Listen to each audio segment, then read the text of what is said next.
Hello and welcome to YHTV's Magical Medical Tour. This is episode 69. Thank you for joining us today. I'm Christina Suzama, and with me is our wonderful medical guide, Dr. Glenn Woolman. Hello, Dr. Woolman. And hello to you, Christina. How was life? Oh, absolutely superb, fantabulous. Yeah. It's always a good way to start the show. Yes, knowing of course. that life How could is it superb. be any other, I don't know. I mean, they're dealing in the world of medicine. I see some of the other, but I agree with you. We should be thinking that way all the time. Greetings, everyone. Welcome to Magical Medical Tour. I'm Dr. Glenn Woolman. I will be your medical guide today, along with Christina, as we travel through another quadrant of the healthcare galaxy each week, searching for optimal health. And again, today we are pleased and privileged to have with us Tracy Harrison. Those of you that have caught some of her other shows know that it's usually a pretty rich, power-packed show. And we're expecting another one today. We're going to be talking about minerals, vitamins, and supplements with Tracy. So it should be a great one. And just in case people want to ask Tracy a question as we go through the show, how should they get in touch with us? Well, thank you, Glenn. At any time during this live presentation, you can feel free to ask a question or make a comment just by scrolling down on your screen and typing it into the comment box. Or if you prefer, you can dial into our conference line and ask it yourself. The number is 323-476-3997, and your ID is 607-393#. Thank you, Glenn. Oh, you're welcome, Christina, and thank you. So as I said, Tracy Harrison is with us today, and she's had a number of other episodes with us, and I would recommend those of you that have seen her already know how good her information is, and those who have not seen her before and meeting her for the first time, I recommend going back and looking at, I think we've done 4 other episodes with her already. And each one of them was a great show. So I would start from the beginning and watch all of her shows to get a really good idea of Tracy. So Tracy is a health and wellness counselor, and her goal is to teach people to eat with purpose. And my purpose today is to introduce her and get started. Hello, Tracy. Hi, Glenn. Good morning to you. Thank you for that lovely introduction. I can't believe this is our 5th show. That's amazing. It's fabulous. We just can't get enough of you, Tracy. It's always such and a you thrill. for me, indeed. It is funny because as we go through the shows, I mean, there's so much information, and every time we start to pick a topic, I know that we could speak on it for hours and hours and hours. So the interesting part is to try to give everyone at least a tidbit of information. Actually, probably what we're doing is supplementing some of their knowledge. So today, Tracy, we're going to try and talk about vitamins and minerals and supplements. They're in the news all the time. People are taking them. There's all sorts of misinformation out there. Everyone's an expert, and everyone has issues with different things. There's people through my years, I've heard the people that are against vitamins saying all it is expensive urine. Spending lots of money to change your urine. So let's see. Well, let me tell you, it's those vitamins and supplements that keep me bouncing on this ball all the time. That's right. And they would keep us all bouncing if we took them correctly. But that's what we need to know. What's the questions? What's the answers? So Tracy, I have no idea where we're going today. We're going to cover a lot. So let's start with vitamins. What are vitamins? A vitamin is an organic compound that the human body needs in order to function that we cannot make for ourselves, and it necessarily is something that we need in very small amounts. As opposed to, say, in our food, we need protein, for example, but protein is not considered to be a vitamin because we need a lot of it, versus vitamin A.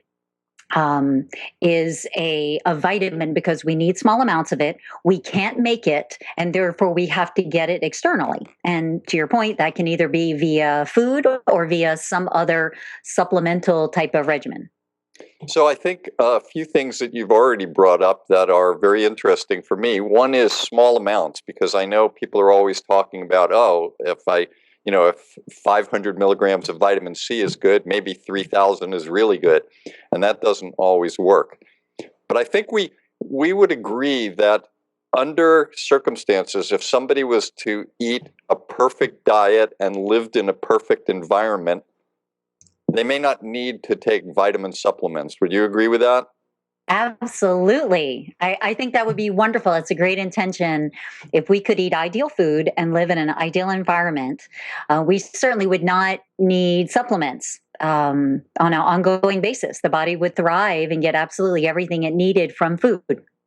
And then we also realize that vitamins are different than when we talk about nutrients. There are essential fatty acids, and there are amino acids, and as you said, the proteins and carbohydrates and fats, but vitamins are a special part of that.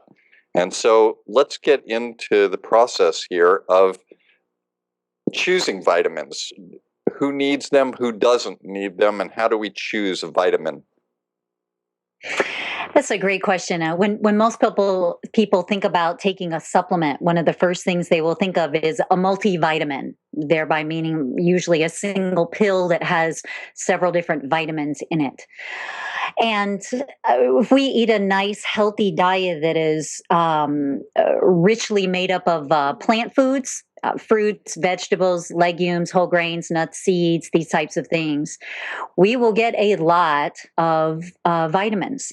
To your earlier point, the question is it enough for that unique person's body? And I think that's one of the first principles I want to highlight today is that my need for a given vitamin and yours are likely very different. There is no magic amount that is true for each of us in terms of the optimal amount of a vitamin, because we're all different genetically and we all undergo different lifestyle wear and tear, if you will. We're exposed to different toxins. We have different needs for antioxidant protection. So our needs are unique. They really are. And as a practitioner, I have an opinion that's a bit different from a number of other people, but I am not a huge advocate of a generic multivitamin. And I'll tell you why. The vast majority of multivitamins that are out there are made up of forms of vitamins, forms of those organic chemicals that are not necessarily very well absorbed into the human body via our GI tract. And once we get it into our body, they're not necessarily well used by our cells to make a difference. And that I find is the number one reason, as you said earlier, why we might just end up with expensive urine as a result of a multivitamin. I much prefer to coach people on eating a healthier diet to get the core nutrients they need. And when I say core, I'm talking about vitamins and then some of the essential minerals, which we'll get into in just a second. I think it's important that we do everything we can via food. And then when I work with clients, I'm much more likely to make very specific recommendations on specific nutrients that they may need uniquely or that their diet may be missing. But there is a lot out there, unfortunately, Glenn, as you know, that in the multivitamin world that's low quality or flooded with all sorts of chemical additives. I was just reviewing with the family the other day that the multivitamin that they had chosen for their child, with great intentions of helping him with his nutrition, included all sorts of artificial colors, artificial flavors, artificial sweeteners, and trans fats. I really believe that it was doing more harm than good just because of all those additives. So I do think it's so important for people to read labels of any supplement they choose, just like hopefully they're reading labels of foods that they choose. Tracy, I have a question about the multivitamins. There's a company or a couple of companies out there that have formulated their vitamins out of foods themselves. So, for example, that is their main selling point, is that this is like dehydrated vegetables, everything all compounded into one tablet now. And it's, from reading the labels, very pure. But how do you feel about that sort of multivitamin being absorbed in the system? That's a great question. So there are some supplements, and I wouldn't call it a multivitamin, but there Hmm. are some supplements that are just extracts of food. Hmm. And I think we can name brands here. A product that I'm a very big fan of is something called Juice Plus, Hmm. which is literally fruits and vegetables that are just pulped and dehydrated. And so what you get is literally from the food, just in a more concentrated delivery vehicle. But there are also some companies that make multivitamins that are extracted from the food itself, usually as a result of fermentation. For example, different types of bacteria will make B vitamins. And as we discussed earlier, with our epidemic of gastrointestinal inflammation and disease, some people's bodies just don't make enough with their own supply of gut microbes. And so they need B vitamins. And you can buy food based multivitamins that would include B vitamins that are not synthetic, but are literally extracted from bacteria that have been allowed to ferment fiber and food for them. So, in that sense, it is much closer to the form in which the human body would normally get it. And I think in principle, and I think that's kind of where you're going, the closer we can get to the actual food source, or if it is an isolated supplement, the form of the nutrient that we would have gotten via food, the better off we are. Hmm. Hmm. Does that answer your question? Yes, yes, absolutely. Because there is a brand by the name of Mega Food, Mhm. and that's exactly what they do. It's like they dehydrate everything and powder it down into that supplement form. Mhm. And they say it assimilates much easier into the body as opposed to something, a multiple vitamin or a supplement that you might buy, at a Costco or something like Mhm. that. Sure, absolutely. Mm, And thank you. the challenge with that actually is that when we eat food and we get a nutrient. So I know we haven't talked about minerals yet, but just as an example, magnesium. When we get magnesium via food, it's bound to the food, specifically to amino acids in the protein. And there's not just one kind, there are lots of kinds. And the body gets a rich variety of amino acid chelates or different magnesium bound types of molecules. Mm, Well, if I take a tablet that's got a whole bunch of just one kind, I'm not really well mimicking what the body would normally get from food. And so I think to your point, when we can get it directly from food or food extracts or what are called multi chelates, so multiple forms of a nutrient, I think we're much better off. But unfortunately, that's not the kind of supplements that most people are choosing. I think by and large, because they're not going to be the cheapest versions of them. mhm, I mhm, think people make a lot of mistakes by going to a store and looking for the cheapest thing available and assuming it's all the same, mhm, and it's not. yes. That's a really good point. But Mhm, I want to stay on the label a little bit since Mhm. in one of our other talks, we talked about reading labels for regular foods.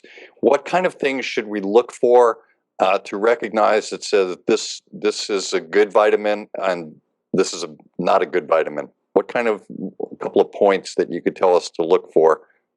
I think the most important thing is, as just as with food products, to look at the ingredient list. Because again, the supplement company doesn't always have to tell you where the nutrients were derived. But if there are fillers and binders and additives and the colors and flavors and sweeteners and whatnot, those do have to be declared. And hopefully in a supplement, the what you're looking at in terms of ingredients are just the nutrients themselves. Like beta carotene is a type of vitamin A. It's a precursor to fully formed vitamin A. You expect to see the names of the nutrients, but you don't expect to see partially hydrogenated sunflower oil. You don't expect to see aspartame as an artificial sweetener. And so I think that's the most important thing, Glenn, to make sure that you're at least not getting extra chemicals, extra burden on your body by choosing a specific brand. And people would be shocked to know some of the major best-selling brands that have these kind of chemical additives. So I think it's really important. You know, it's my favorite example is a multivitamin that's colored blue or silver. The artificial blue color has aluminum in it. So the whole notion of taking a multivitamin to help your body detox and getting a little bit of aluminum at the same time is just really illogical to me. Is there anything on the label, such as FDA approved, or something that we could find quickly that says, okay, this is at least better than that one that doesn't have this on it? There's not. There's not. At this point, the FDA is not involved in regulation of nutritional supplements, which is a little bit of a political hot topic in the wellness and I'm sure the medical world.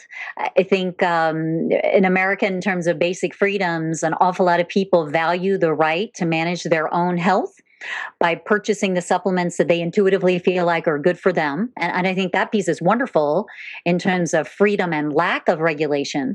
But on the other hand, that really puts the onus on the consumer to really be educated about what they need to look for in a particular nutrient because we don't have that guidance. So it's interesting. It's a real mixed bag, and it's one of the I think wonderful opportunities that people have in working with a health counselor like myself, because we can help to educate people about what is important to look for in certain types of supplements that may be good for their unique body, and really add some of that discerning. That, to your point, an awful lot of what's in the media is sponsored by the supplement companies themselves, which may be well intentioned, but it's, of course, biased. Right.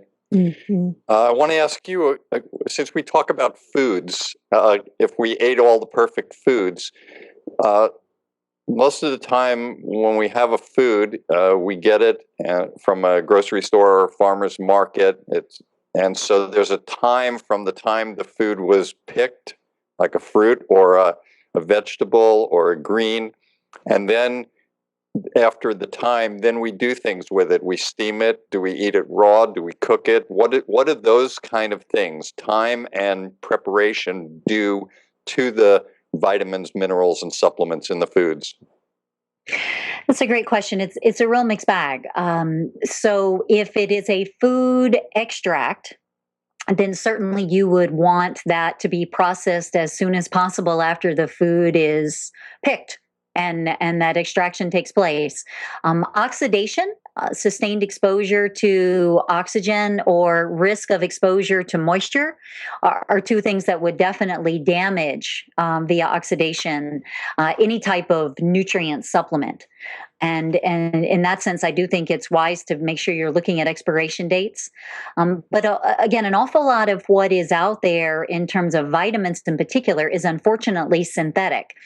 And my favorite example of that most people don't realize is the B vitamin B9, or what we like to call folate. The vast majority of multivitamin supplements do not have real folate in them. What they have is something called folic acid. And folic acid is not found in food anywhere. Folic acid is synthetic. And interestingly enough, what we've learned from clinical study is that the body will tolerate very, very large amounts of folate, but you can pretty easily overdose on folic acid. So it's a great example of needing to look for nutrients in as natural a form as possible. And one of my tips is that if you are going to take a multivitamin or a B complex, that you look for something that on the nutrient list in the back says folate, folinic acid, or methyl tetrahydrofolate, but the word folate as opposed to folic acid. But that's not the kind of discerning that the average person is really going to know to look for. Manufacturers are just as happy to include the cheap synthetic version of nutrients in their product. They're not lying because it has in it what it says. But people don't know that what they're getting is going to be less effective in the body in making a difference toward wellness, which is the whole reason they're taking it in the first place.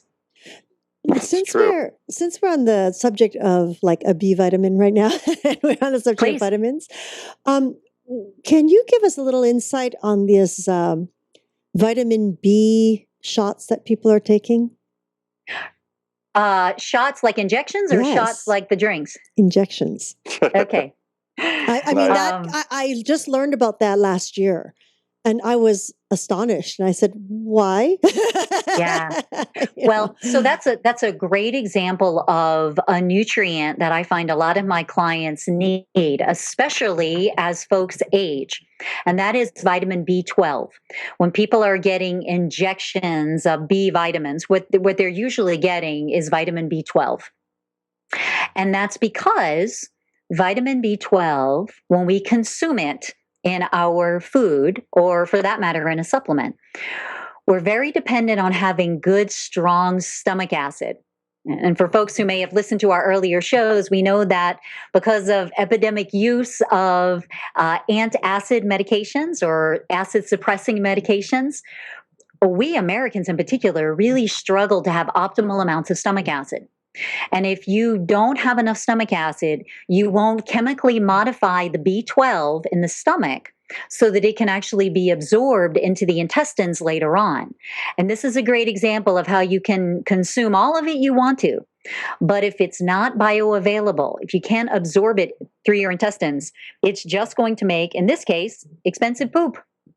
You have to be able to modify it. And so sometimes people find that because of low stomach acid, or maybe they can't have enough stomach acid, maybe they have to take medications because of an ulcer or a hiatal hernia or Barrett's esophagus or other GI inflammation, then they find they need to take vitamin B12 as an injection to get it right into their bloodstream because their GI tract is not going to be able to modify it.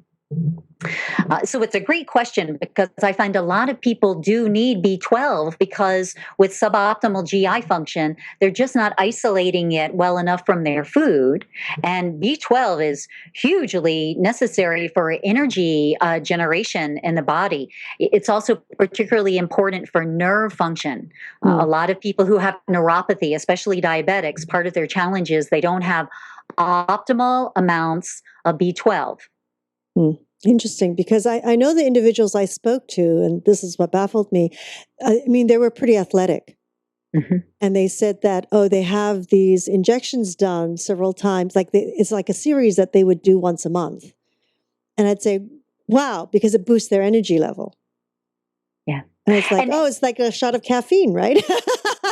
And to your point, it's real energy as opposed to stimulant high.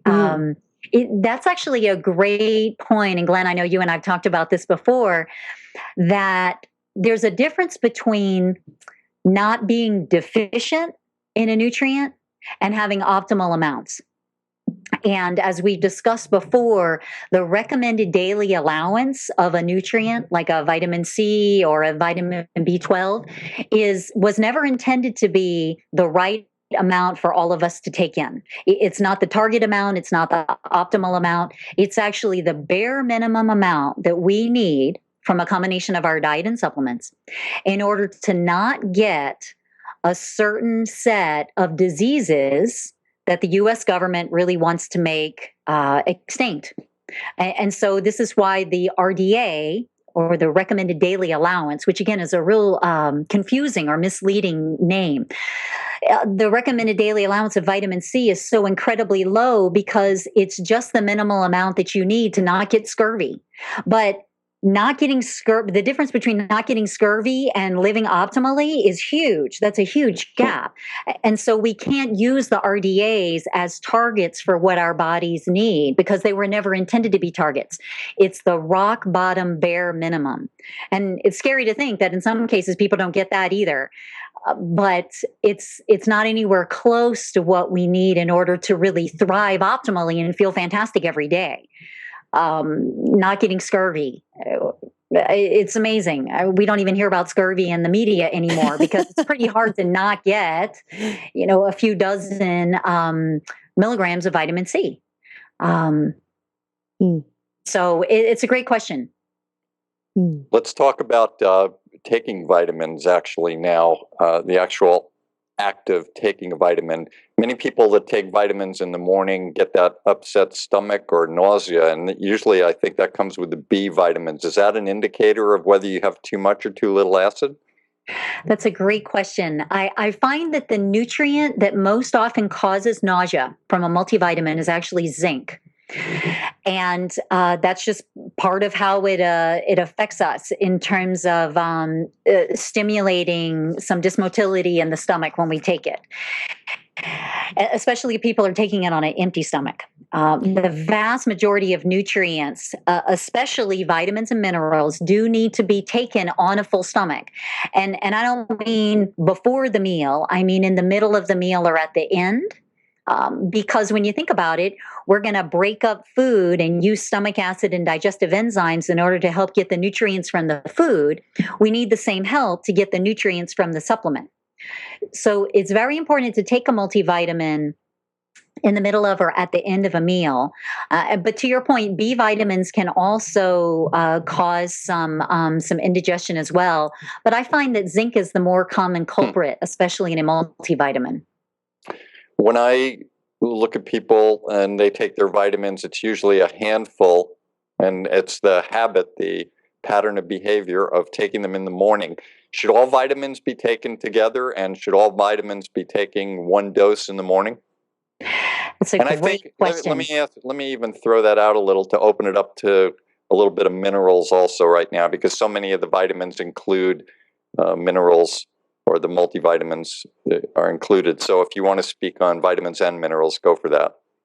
Okay, that's a great question. I think there are a couple of important principles. One is that the human GI tract can only absorb so much nutrition at once. It's impossible for us to absorb 100% of the nutrition from our food, so we're not going to absorb 100% of the nutrition from a supplement either. It's just not going to happen. We're always going to be losing some amount of available nutrients into our stool. And as a result, it's important where possible to spread supplements out so the GI tract has more opportunities, if you will, to absorb a wider or a larger amount of what we're trying to take. So, just as an example, if someone is trying to take 1,000 micrograms of vitamin B12, it could be very useful to split that up and take 500 in the middle of one meal and 500 in the middle of another meal, because we have a greater likelihood of absorbing it all.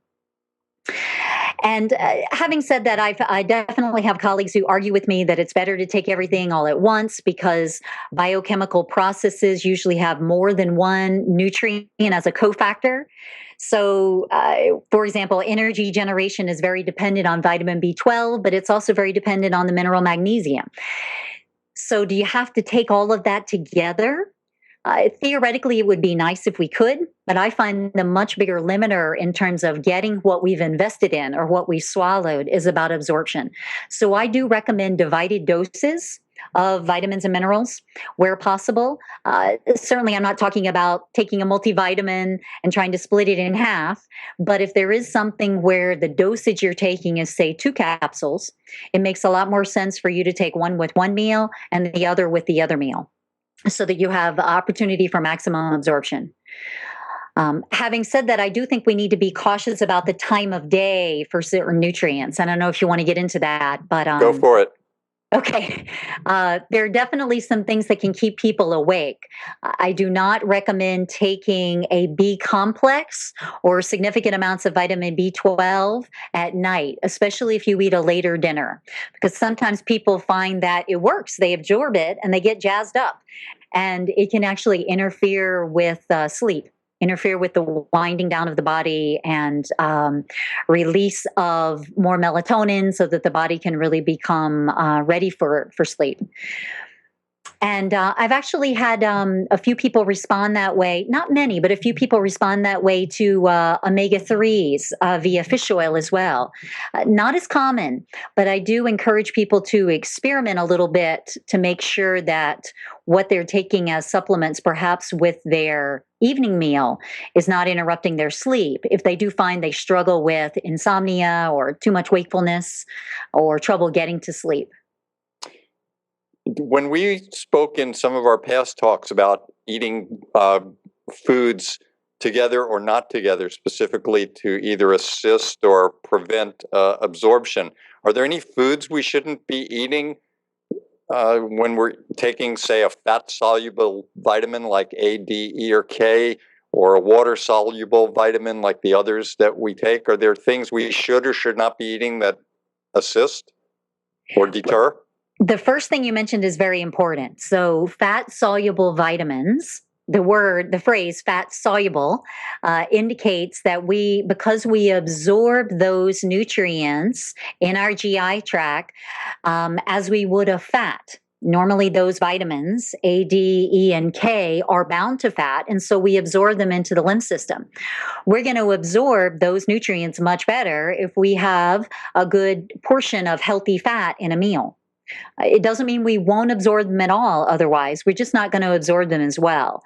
So I think if someone has, for example, all bran cereal and skim milk for breakfast and then starts taking a whole bunch of fat-soluble vitamins, that's a waste because that's a fat-free meal that I wouldn't recommend, by the way.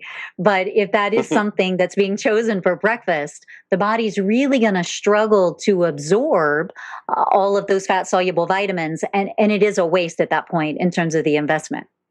So I think that piece is really key.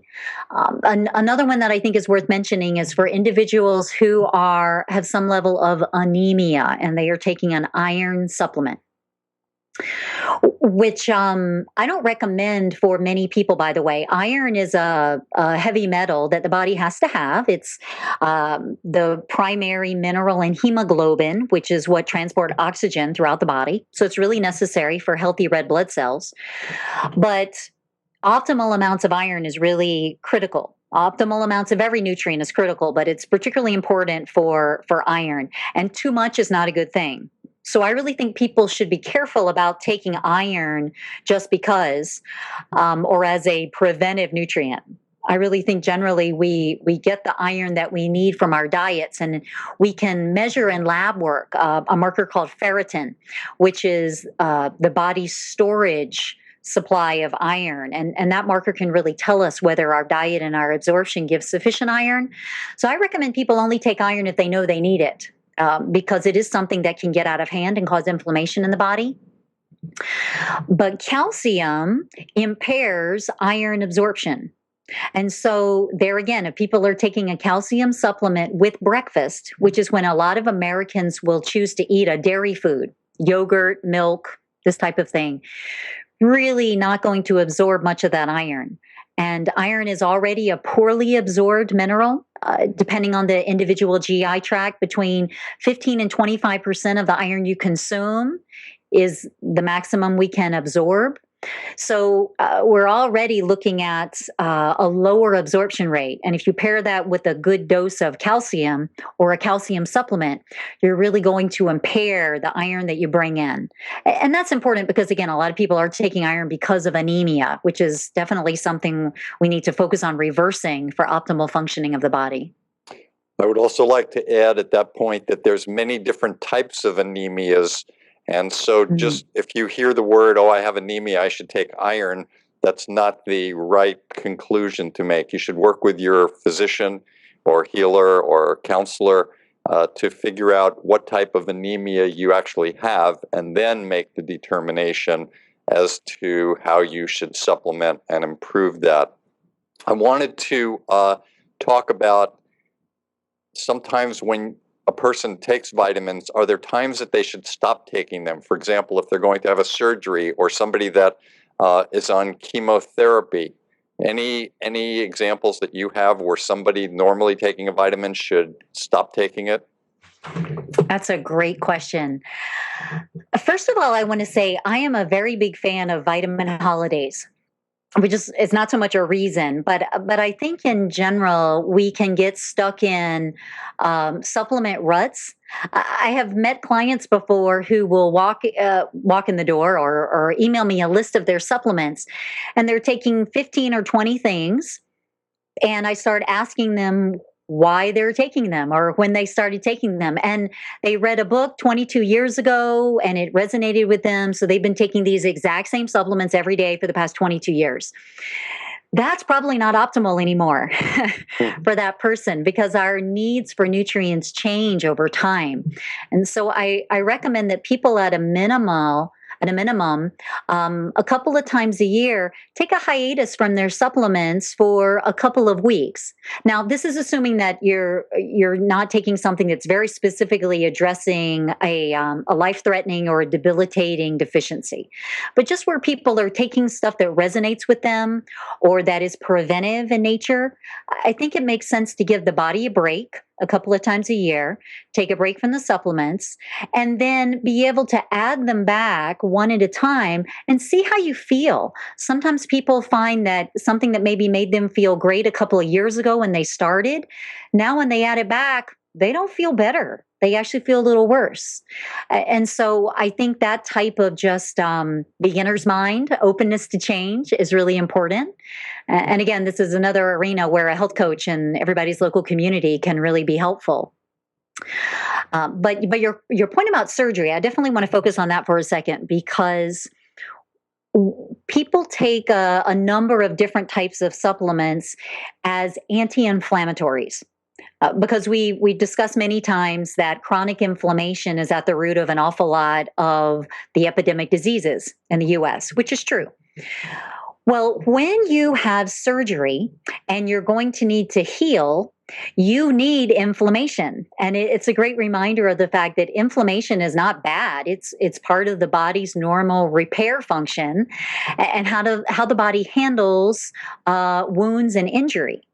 And so when you're going to go into surgery and presumably have some sort of a wound that needs to heal, you don't want to suppress your inflammation.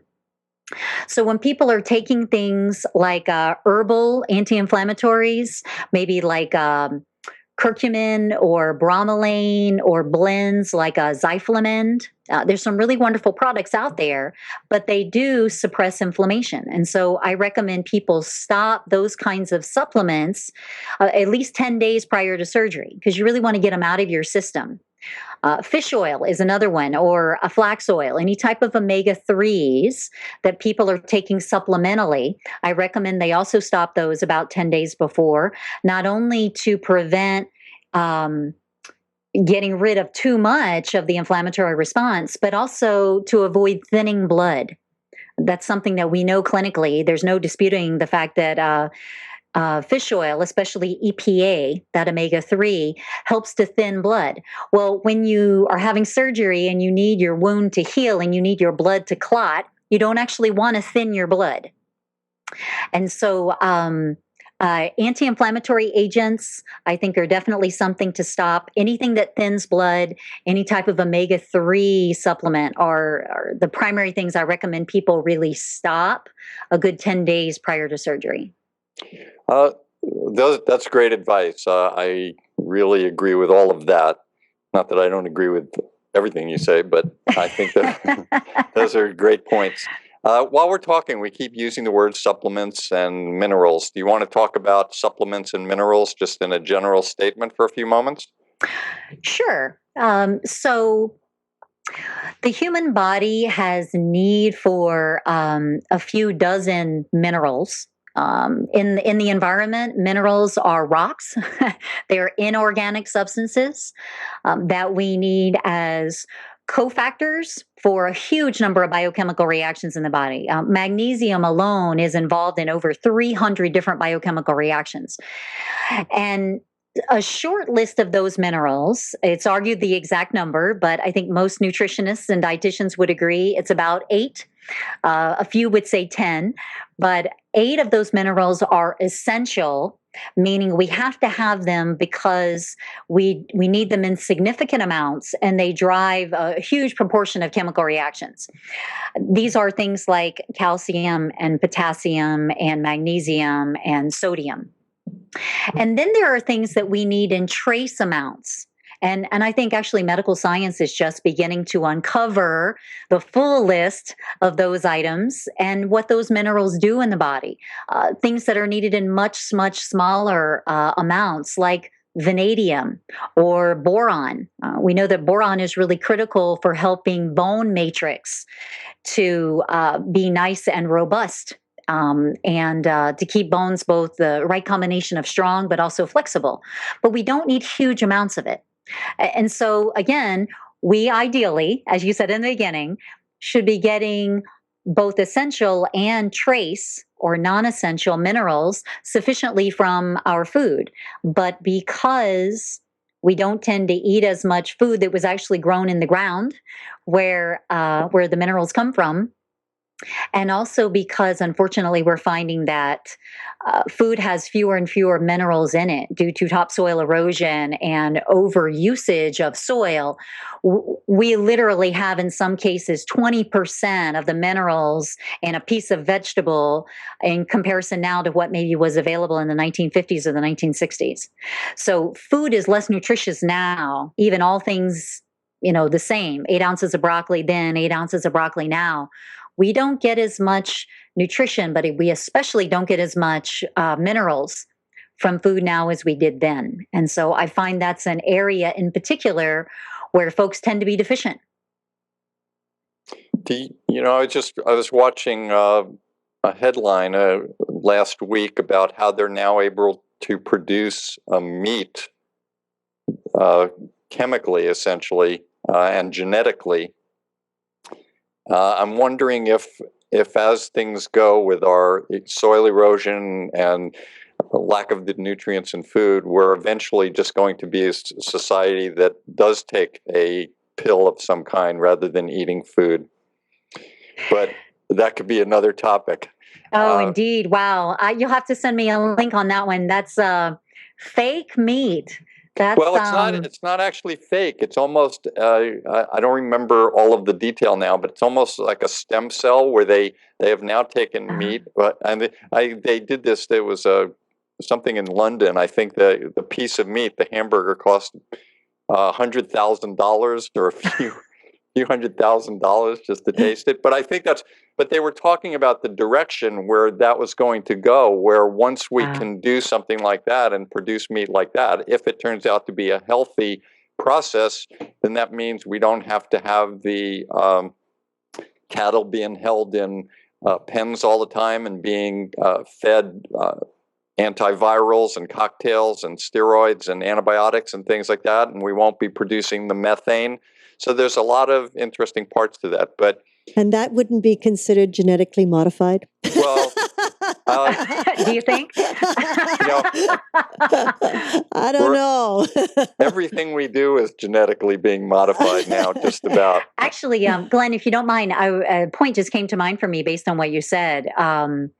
It is very important, I think, that everyone really understand that any type of supplement is not a substitute for healthy food. At this point, we have no way of getting a multivitamin, a food extract, supplement, or any other type of magic pill that comes close to the rich array of nutrients you would get from eating whole, dense, natural food.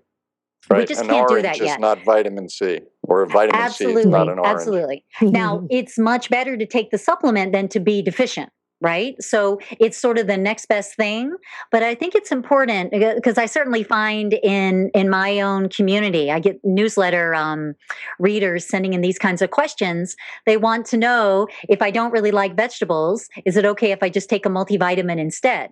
And I think it's important to understand that it's better than doing nothing. But the multivitamin in no way, shape, or form is going to measure up to the density of nutrients in that food. Because a stalk of broccoli has vitamin E, has vitamin C in it, but it also has literally over 600 other nutrients in it that are not in the multivitamin. And this is getting to that rich class of phytonutrients, phytochemicals that we've talked about in prior shows, that in some cases we don't even know what they do yet in the body, but the body does. I mean, through the evolution of the body, we make use of them, but we're just learning how they function, what they look like, and we aren't even close to being able to replicate them synthetically. So I believe supplements should always be about making up the gap between what people ideally should be eating or could be eating based on what they can afford, what they can palate, what they can absorb, but really using them as stopgaps rather than as a primary source of nutrition. Because if folks think that they're going to be really thriving, maybe surviving, but thriving on eating a whole bunch of processed junk food and then just taking a whole bunch of vitamins, my experience is that that does not work because it's not close to the rich variety of what we need. Let's start going into a few specific things. I go to the gym and I listen to all these people talking about the supplements they're taking for athletic performance and for muscle gain and things like that. What's your experience with this and what advice do you have? Let's see. I think, well, given that we've got listeners that engage in a whole bunch of different levels of exercise and athleticism, I think by far the most important thing for your people to realize is that you will not have optimal metabolism if you are dehydrated. And I'm amazed at how many athletes I've worked with over the years who simply don't drink enough water. I think an awful lot of people only drink water when they feel super duper thirsty. And there's a lot of arguments in the medical world about the exact right amount of water. Is it 8 glasses? The truth is that those are all just sound bites that sound good, I guess, as marketing. We don't actually know the optimal amount of water, and it certainly varies by person depending on their diet. A little apple has a whole half a cup of water in it. So if you eat a lot of fruits and vegetables, you may not need to drink as much water. But your average athlete really needs to be drinking a lot more water. And especially if they are engaging in activities that involve a lot of sweat, then they definitely need to make sure that they're getting enough electrolyte minerals. Potassium, sodium, magnesium. And there's some really good brands actually of no chemical, no crap electrolyte mixes. One of my favorite ones is a brand called Ultima that you can buy in a tub or in little packets, but it doesn't have artificial sweeteners or any of that kind of crap in it. And you simply blend it with water and enjoy that at the gym. Unfortunately, I think a lot of athletes are choosing electrolyte drink mixes that are either loaded with sugar or loaded with artificial sweeteners or a lot of the chemical crap that we've talked about, artificial colors, all sorts of preservatives. And the concept of electrolytes is great, but again, I really encourage folks to read the labels so they understand what they're using. But I think most athletes can benefit from something like that so that they stay well hydrated and so their electrolyte mineral levels stay nice and high, because that's critical for avoiding exhaustion during and after a workout. But it's also critical for metabolism, which is what most people are working out for. Mm-hmm.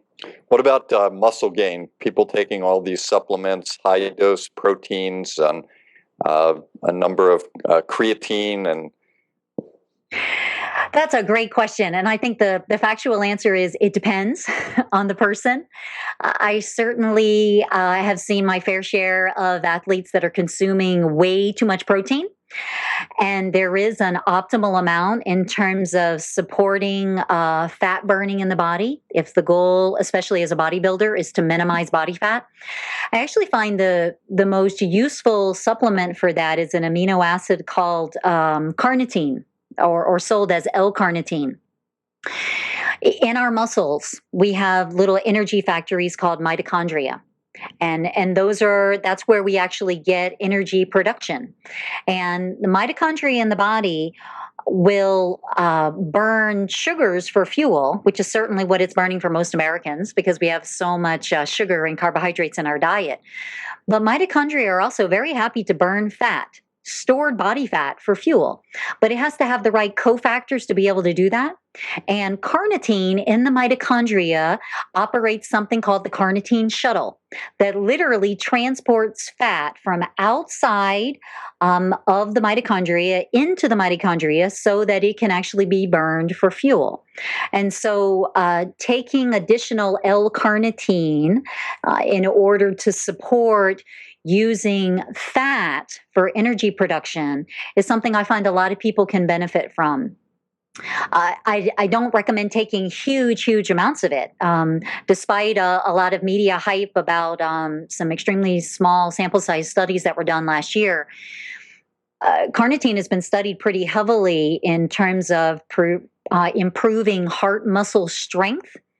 And it's something that is often recommended as recovery for people who are wrestling with heart disease or on the other side of a heart attack. But I find 500 milligrams, maybe for women, maybe 1,000 or 1,500 for men, of L-carnitine is something that can really boost fat burning in the body. Women need to be cautious of the fact that in some bodies it can increase levels of testosterone, which women need in small amounts. But if they know they already have too much testosterone, it's probably not a good idea. And it's an example of the fact that we all respond differently to supplements, and there's a right amount. More is not necessarily better at all. How about side effects from that? Any problems with kidney or liver with L-carnitine? Not in the doses that I'm talking about. Okay. I think in general for kidney liver health, again, hydration is so important in terms of flushing for the body. All right, let's move to travel and time zones. People that are on the go and in different time zones. Are there any supplements that will help them either with sleep or with energy? Because people tend to get dehydrated while traveling, especially air travel, I recommend that folks consider the electrolyte kinds of blends that we talked about. And I might actually even recommend something like Emergen-C as something to put in water while traveling, just to get a little bit of a boost of vitamin C as well. The low sugar version, I'm assuming you're thinking. Absolutely, the low sugar version. Right. And I'm glad you brought that up because there are different types. But making sure that people stay well hydrated, and again that those electrolytes stay nice and plentiful, because air travel can be quite dehydrating, or for people in general. On vacation, we're busy, we're having fun. We don't necessarily think about, oh, I should be drinking water. We tend to engage in other alternative beverages while on vacation. So dehydration I see quite a bit, and that will make people feel sluggish, tired, low energy, malaise.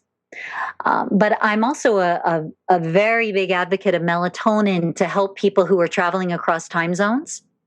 Melatonin is the neurotransmitter in our brain, secreted by the pineal gland, kind of in the center of the brain, that allows us to go to sleep.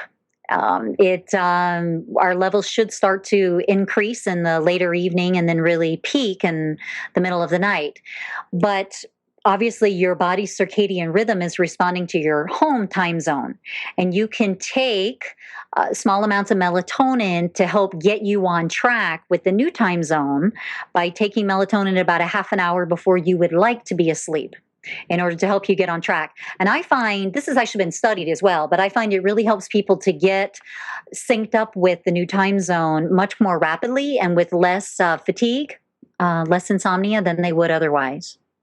Yeah, doing it naturally. I also would, in some of the studies that I've read, just like many things, if you take your melatonin on a trip and you're sleeping well, and then suddenly you're starting to take melatonin on a daily basis, that can, the body's endocrine system usually responds to things like that by stopping production of the natural melatonin. Have you had that experience?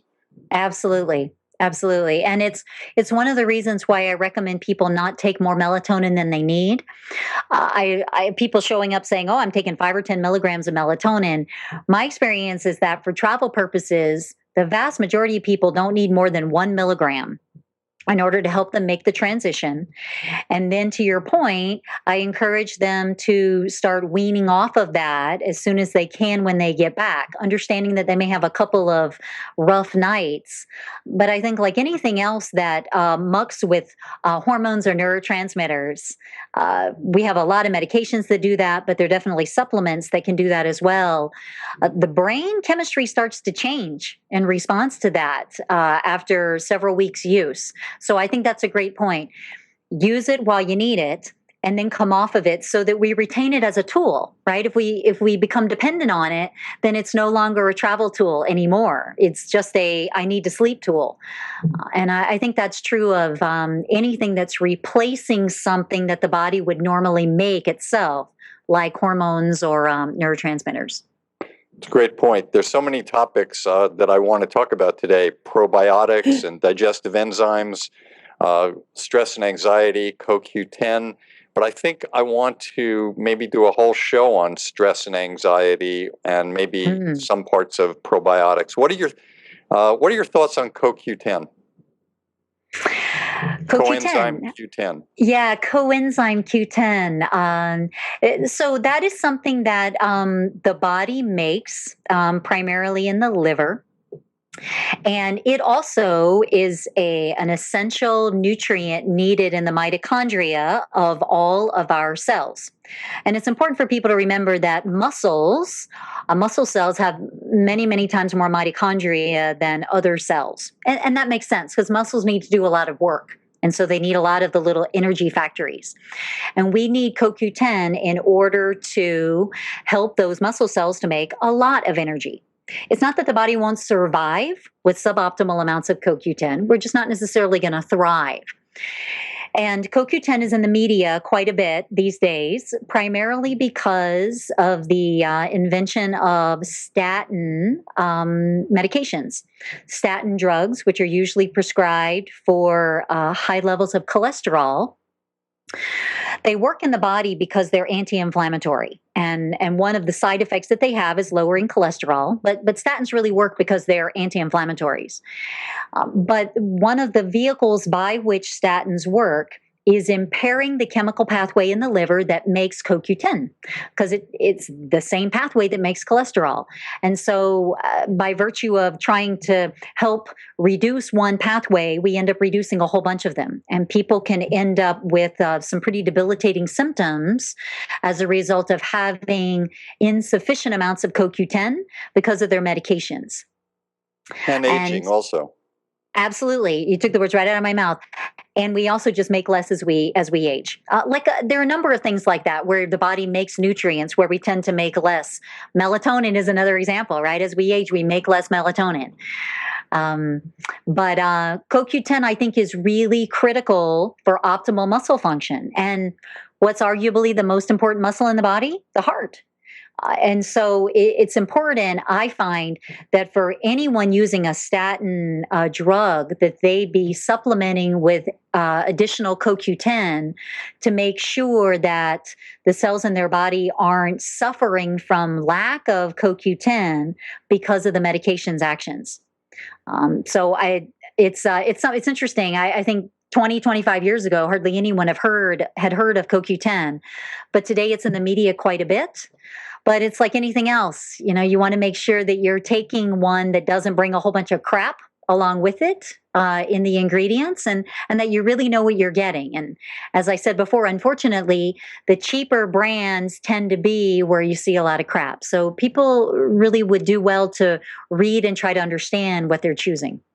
Yeah, and I would emphasize that even more. The CoQ10, they're usually pretty expensive, and they have lots of things that they say about them, but not all of them are that good. And so you're spending a lot of money and not getting as much as you think you want to get from that. And we could talk about that more. I wanted to talk to you for just a moment or two as we're coming to the close of the hour. We like to honor the healers, certainly on our program, Magical Medical Tour, but also the teachers. And one of the things that you do, aside from talking about nutrition, you have a website, wildlysuccessfulhc.com. Can you tell us just a few moments about that? And by the way, before you do that, I want to ask you a question. The cartoon figure on that on your website seems to look a lot like you. It's me. Oh, yay! That is me. That's great. A caricature of me. But I appreciate you bringing that up, Glenn, because teaching is really my first passion. And as much as I love supporting my own clients to eat on purpose and to understand biochemically what's going on in their body and get the nutrients they need, I'm just one person and I can only support so many clients. And I'm blessed to be very busy, but I really want to play a key role in a transformation of a whole nother bridge of wellness care, true health care that people today can seek, not as an alternative to, but in partnership as a richness with basic medical care. And I provide clinical education for health counselors so that they can feel more confident and also more knowledgeable, understanding the true root causes of their clients' illnesses and diseases. Yeah, and that's a great thing, and we really appreciate that. So that will be on the website. We're going to put that on the website for Magical Medical Tour. And thank you for doing your healing and teaching. So Tracy, we're coming close to the end now, and you know what that means since you've been with us for a long time now. We're looking for another health tip from you. Another health tip. Well, I knew we were going to talk about melatonin, and I thought I would use that as a segue for something that is oh so obvious, perhaps, or hopefully, to our listeners. But I find the vast majority of my clients and readers really don't honor enough the importance of sleep. I think in today's day and age, sleep is something that most people are trying to avoid. I've seen a lot of people shout with glee of the fact that I only need 5 hours of sleep a night, or I can survive on only 4.5, with the assertion that that creates a lot more time and space to do more, to be busy more, to be active more, to go and do and go and do and go and do. And I find that people are really shocked to find out how much better they feel when they allow their body to sleep as much as their body actually needs. And my actual tip, and this is going to shock a lot of people, but if you'll try it, you might be stunned at the difference it will make. Go to bed such that you don't need an alarm clock to get up at the time that you want to get up at. Now, Christina, I can practically see you rolling your eyes. Oh, no. You know, what's interesting is I don't usually need my alarm clock. Fabulous. And I'm not against alarm clocks. I think it's a great backup strategy. But generally, we should go to bed at a time that our body can wake up when it wants to, and it's before our alarm clock goes off, so that we're not having our sleep interrupted by this loud, alarming, chaotic sound. Talk about starting the day off on a stressed out foot. And it's amazing to me how often we'll make the choice to trade off sleep for wellness in order to watch yet another TV show. People are shocked when they actually try it. Just for the next Absolutely. 2 weeks, I want you to go to bed at the time that you think you need to go to bed and allow your body to wake up. People tend to think they won't fall asleep. They won't be able to get up in time. They'll wake up in the middle of the night. Most people are shocked that if they will actually lie down and be still and have dim lighting or no lighting, their body will go to sleep. And they will sleep much more than they thought they needed to or had to. And the simple act of being well rested is often the difference between feeling okay and feeling fantastic. It's very simple. It's free. For most people, no supplements required. It's just a matter of prioritizing it. And it's very simple. So I don't want folks to feel shortchanged, but I really hope you trust me and try it, because it is powerful, the difference it makes in the energy you have on a day in, day out basis. So on that note, how do you feel about taking like the calcium before you go to bed? Because I've been told that for women, the calcium with the magnesium actually helps the body to rest. I actually, the thing that I most often recommend is actually just magnesium. Because magnesium is the primary relaxation mineral in our diet. And the average American is much more likely to be deficient in magnesium than deficient in calcium. And we could, Glenn, we should do a show on calcium and bone health and calcium myths. We could have fun with that one too. Bouncing. Wow, that's a huge jackpot there. But I think your point is great around taking some extra magnesium, maybe with dinner or before bed. It can be very relaxing for the body. If people choose magnesium citrate in particular, it can really help to cure some mild constipation. We have to have magnesium in order to have normal bowel movements. But many people find that they not only can drift off to sleep more readily, but they also sleep more soundly. And sometimes insomnia is just magnesium deficiency disguised. Magnesium is usually one of the top 3 American nutrient deficiencies.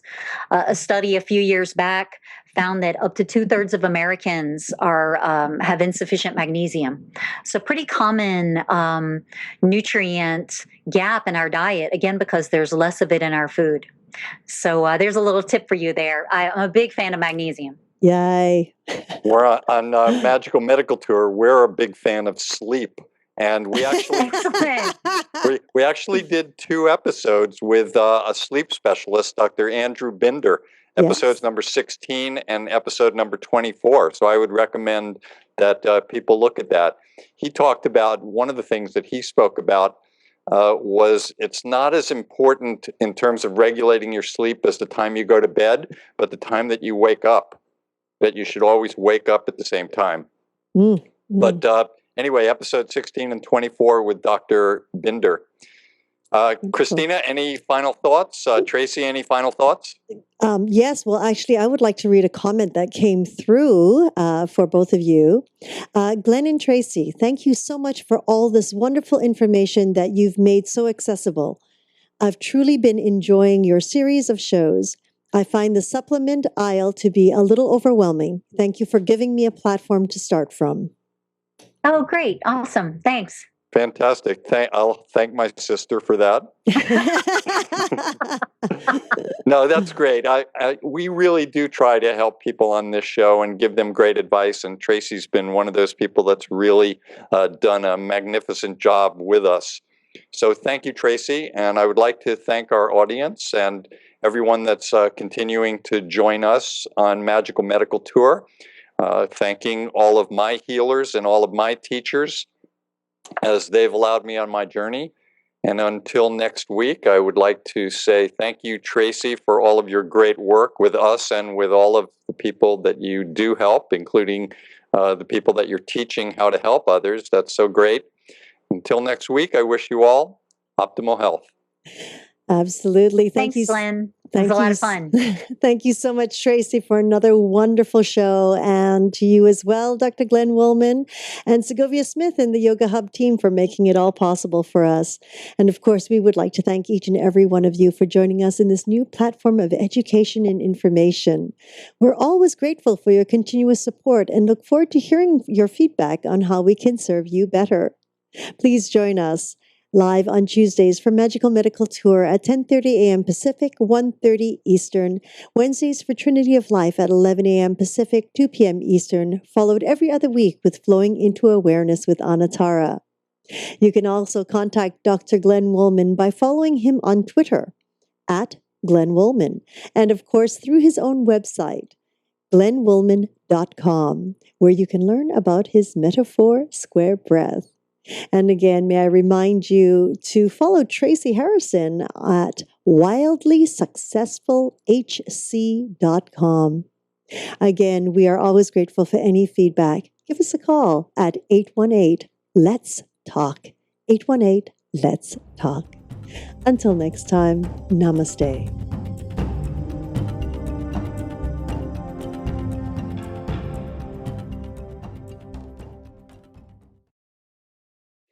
Woohoo! Excellent. Let's go get some vitamin B shots. Glenn, it's amazing just talking through this. To your point, we could do a 20-show series and still not come close to really even highlighting, in my view, kind of the basics. It reminds me of the coursework that I have for teaching health coaches and therapists and nurses and whatnot. We do an entire 2-hour webinars, several of them on supplements and what to look for and what to use and when to use it. And I still feel like we barely broached the surface of everything that's out there. It's incredible. You know, I think the comment from the guest that you read said it perfectly. I think at the end, he or she said something like, "Thank you for at least starting the platform." And I think that's what it is. I think people have to realize that they have to ground themselves and start somewhere. And the platform that you're presenting here at least gives them the indication of, I should have a platform, and I can take it a step at a time with a few of the simple things that you've covered. Mm-hmm. Yeah, we it's could. very true. I mean, we could talk about every single vitamin. I mean, I had classes. I know when I'm chomping at the bit to do that. Can you tell? wait, but. I know. I wanted to ask you I think I even did that this time. I tried to ask you 3 or 4 questions at the same time. You did. I know. Yeah, it's like, can we have a little more, please? But even so, we even dove into B12, right? But Yep. we didn't even get to the notion of, most multivitamins have the cyanocobalamin form of B12, which is also synthetic, does not exist in food. But it's what's in most multivitamins, and not everyone is going to be able to absorb that and convert it into the active form. So when people are buying a multivitamin or a B complex, if it's not derived from food, you want them to make sure they're looking for the methyl form of B12, not the cyano form. Well, who knows that, right? It's not the kind of thing that's going to show up in a headline, but it's a reason why people can invest a lot of money and time and discipline in taking something and then have it not really help. And they get discouraged thinking, see, supplements are bunk, or B12's bunk. This is not helping me. It's because we got the wrong solution for a very legitimate issue. And it's the kind of thing I find most people don't know. And choice really can make a huge difference in whether or not something is effective. Yeah, and unfortunately, most of our choice is based on marketing. If it's got a gummy bear on it or something very cute, then of course, that clearly is the best vitamin, because the other one just looks like it has all the right ingredients, but it doesn't have a purple gummy bear. There you go. Well, and to your point, Glenn, I find one of the saddest realities today in the supplement world is what is put in the majority of children's multivitamins. Oh, yes. Because it's gross. Parents are really trying hard to do the right thing. I mean, when you think about it, I'm going out of my way to get a multivitamin for my child to try and make up the gap of what their diet does or doesn't provide. I love that intention. That's wonderful. But then when you look at what is marketed to either them or to their kids, and the junk that ends up there in order to make it look great or taste like candy, really works against the nutrient value. And it's absurd how little nutrients are in the majority of kids' multivitamins. It's really not worth it. That's why it really sort of compels me. I've started a parent group at my son's school to help support the school, because it's a really inner city school. And most of the parents, they're such low income families that, they do want the best for their children with the little that they have to spend. But as you say, the junk, they come to school with these little gummy bear kind of vitamins and woohoo. And I think it's even more interesting because I wanted to, like with Mega Food, how they dehydrate all the fruits and vegetables. And they have a children's formula that is sweet because of the fruit that they've used. It's almost like putting on the tabletop to show them in this one little pill is all these different items. Kids get a kick out of that. They kind of go, what? This is like astronaut food. It's like, pop one of these and you're eating all of this that's on the table. It sort of excites them so much more than this piece of candy. Absolutely. And I think that's a great place to start. And then to your point, I hope you, and I'm sure you do, but I hope you use that platform as a vehicle, though, to say to people, okay, now let's batten down the hatches with the supplement. Now let's start to talk about how do we prepare real whole food in a way that kids find palatable, and can start to expand their palate a bit. Well, but also the big hurdle that I find, Tracy, is the parents. Sure. Right. Absolutely. Literally, if the parents don't eat as such, the children are not going to follow. And luckily, this inner city school is mainly Asian, so it's a lot of, lower oil, like the real Asian cooking. It's very, very little oils and very little sauces. It's a quick stir fry, toss of the vegetables, a lot of greens usually. Usually there's always a green on the table. There's always a fresh pot of soup every day, with the herbs and everything in it for balance, depending on the weather. And then there's always like one vegetable, one meat, usually stir fried with other vegetables, and your bowl of rice, your carb, Yeah, right? it's great. It's So- wonderful. It's something I funny, would I say- grew up in a really small town in Georgia, and I can remember my grandfather talking about the fact that they were very poor. They barely had 2 nickels to rub together. But he said, we always ate really well because we had this great kitchen garden. And so, a typical meal, we might have this little serving of some kind of chicken or something, but we might have 5 or 6 vegetables and a piece of cornbread. So fabulous. And he said, we ate a lot of vegetables because, as my mama used to say, it's free. What is it? He used to say, you got to eat what God gave you. So I can still hear him saying That's that to me 40 great. years ago. And how that was a rich underpinning of how he was raised. And I think the opportunity with gardens and community garden plots, and you do not need a lot of land to grow greens for your family. That's right. You just don't. That's right. Very tiny little plots of land. And I love some of the community gardens that are cropping up in all sorts of communities and inner cities in the U.S.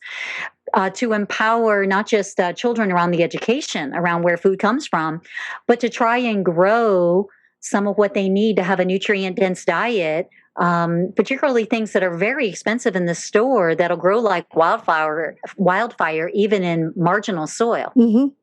I agree. I agree. One of the things to put a silver lining on these gummy bear vitamins and things like that It's better is than nothing. no. What it does is it sets up a pattern of behavior in a child to take a vitamin, and so that they may not take the great vitamin when they're a kid because their parents didn't know, but as an adult, if they tune into Magical Medical or something else, they find things.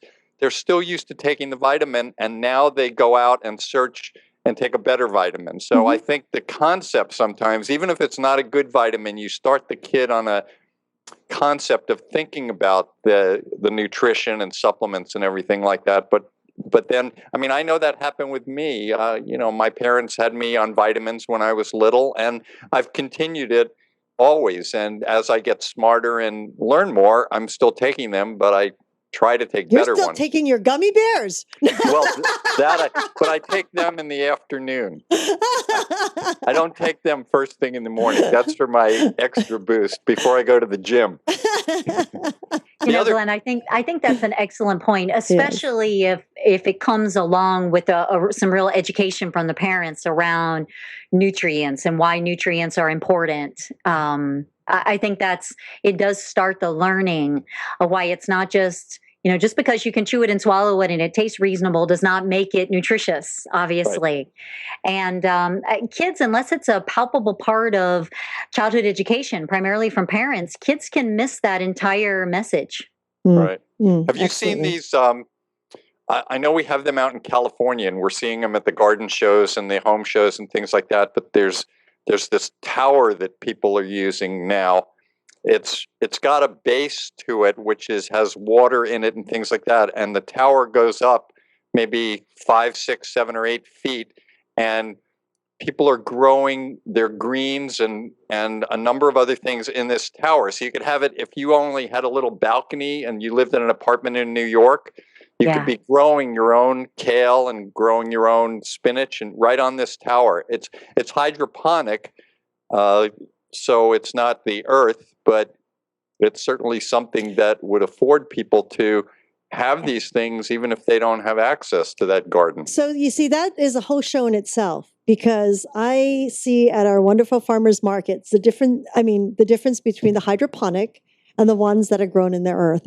Right. And I got to tell you, the ones that are grown in the earth, even though it has a more wild flavor to it that the palate has to get used to, Right. the energy is completely different. I mean, I agree. that's my, I'm so energetic when I touch things, when I do things. It's the frequency that, you should see me in this obsidian dome where we went, which is all rocks. I was mesmerized by all these rocks. I had to touch all these rocks because of the energy that was that they were That's giving great. off, but it was like, the food is so different, when Sure. it's grown in soil and absorbing that sunlight. Yeah. It's like Everything it's is energy. alive. No? Yeah, it's alive. It's basic physics. Everything is energy. Everything is vibrating. YHTV's Magical Medical Tour.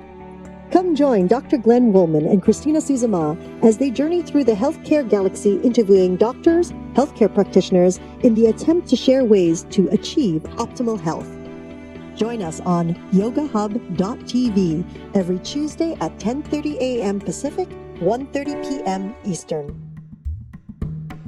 Breathing is a very important part of everything we do.